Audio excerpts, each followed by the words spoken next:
Please channel subscribe करें, video पसंद आई तो लाइक करें।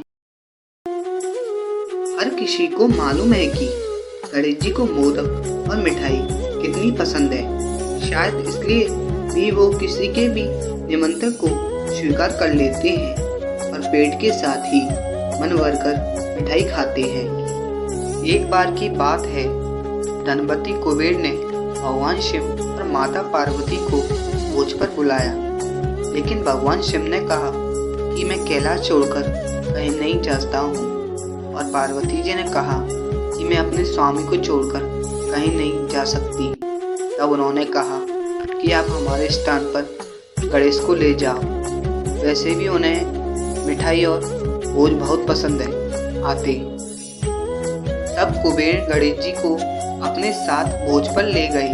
वहाँ उन्होंने मन भरकर मिठाई और मोदक खाए। वापस आते समय कुबेर ने उन्हें मिठाई का थाल देकर विदा किया। लौटने समय चंद्रमा की चांदनी में गणेश जी अपने कुएं पर बैठकर आ रहे थे, लेकिन ज्यादा खा लेने के कारण बड़ी मुश्किल से अपने आप को संभाल पा रहे थे।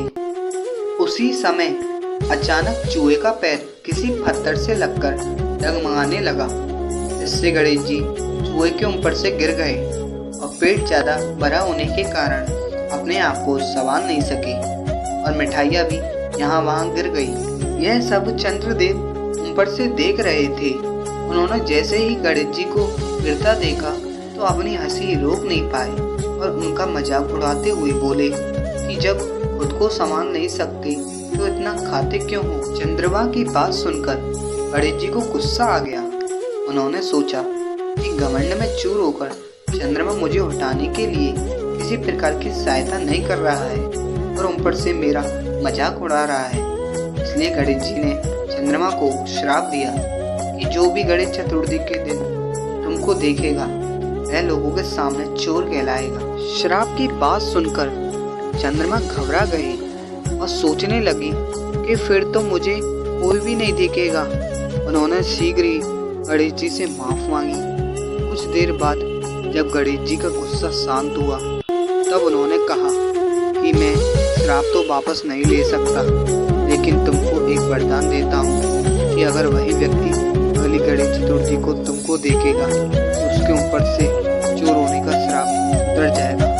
तब जाकर चंद्रमा की जान में जान आई। इसके अलावा एक और कहानी सुनने में आती है कि गणेश जी ने चंद्रमा को उनका मजाक उड़ाने पर श्राप दिया था कि वह आज के बाद किसी को दिखाई नहीं देंगे।